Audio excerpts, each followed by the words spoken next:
the members of this group. They have angered.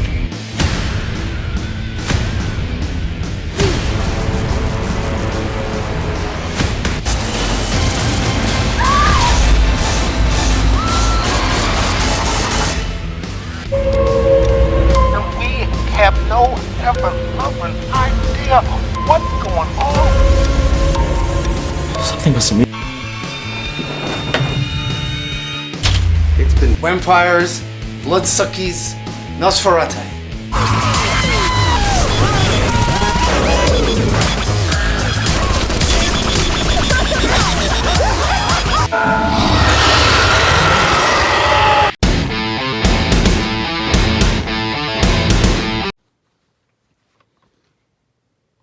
Hey, what's up everybody? Steven here, aka Wild Eye Guy 85, here to do another review.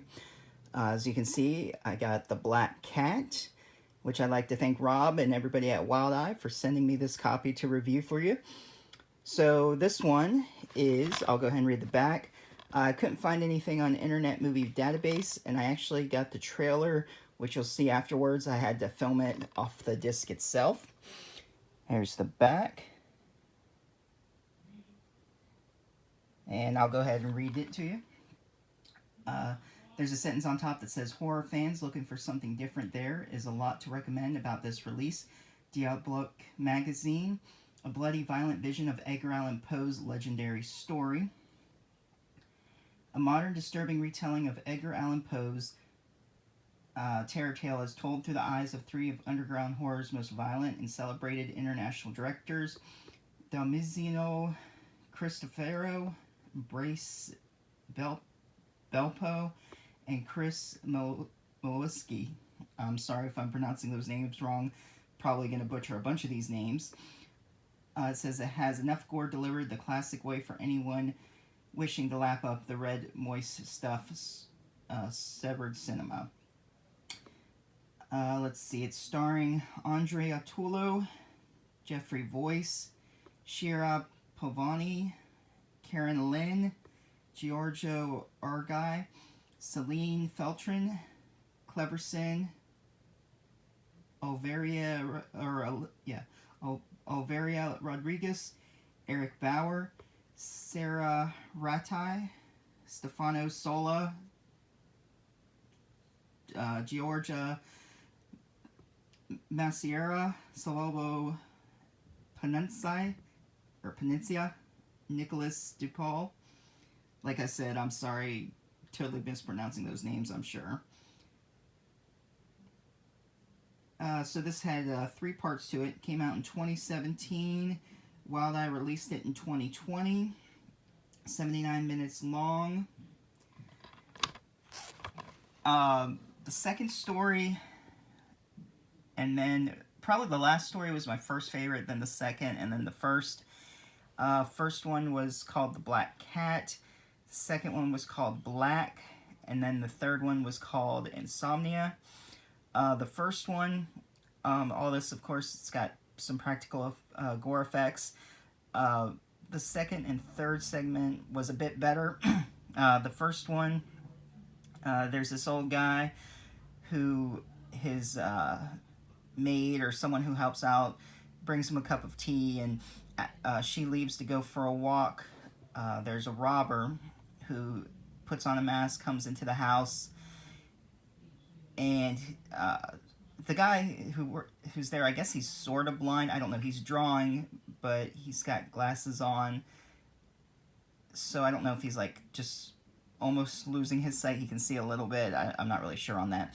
But anyway, the guy comes in to rob his house and ends up murdering the old man, and the spirit of the Black Cat gets his revenge on him. There is a little twist.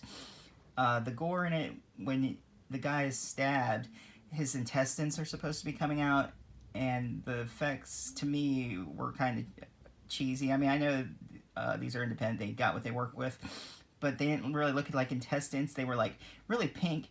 If you saw the Pokemon movie, you know, the tongue colored of the Pokemon with the giant tongue, it kind of looks like that, just leaking out. And when his eye was gouged out from the mirror. It looked really fake poppy skin. I don't know how to explain it. Just, to me, it could have been a little bit done better. After the effect of the glass going into his eye, it looked a little better bloody. The makeup looked a little bit better. And then when he was being strangled, and like, it almost looked like Alka-Seltzer, like spit was coming out of his mouth. It was just really weird. But the kills in the next ones were better. Like I said, there's a little twist to that first one. I mean, I told a lot about it, but since there's 3 different segments, it's kind of hard to talk about each one for anthologies. The second one was, what was it, Black. A wife was cheating on her husband with the guy that worked in the building that worked there and let everyone in. It was like a locked building, and he worked there, and he fell in love with the guy's wife, of course. So, you know, jealous husband. I'm sure you can figure out where it goes from there into a murderous rage, again with another twist to it, which wasn't really expecting, and you'll see. The last story, called Insomnia, of course by the title, about a mother who couldn't sleep, and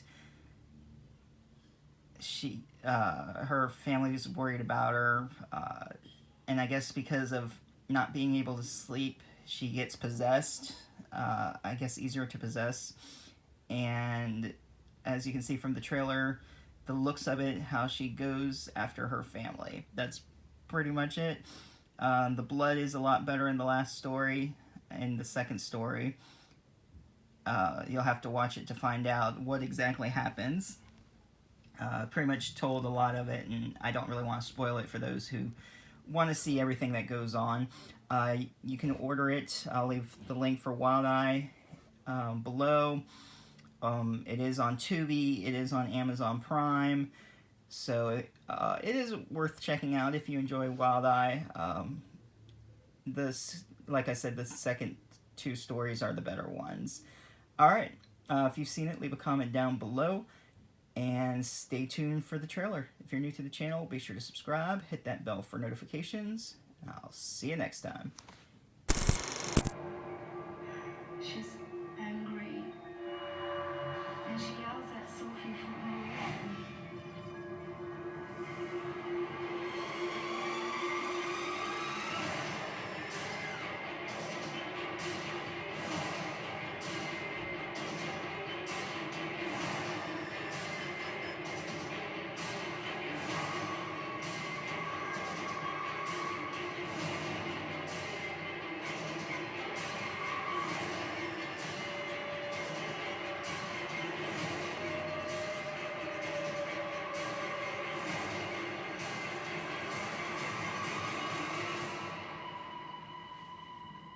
What happened to your family?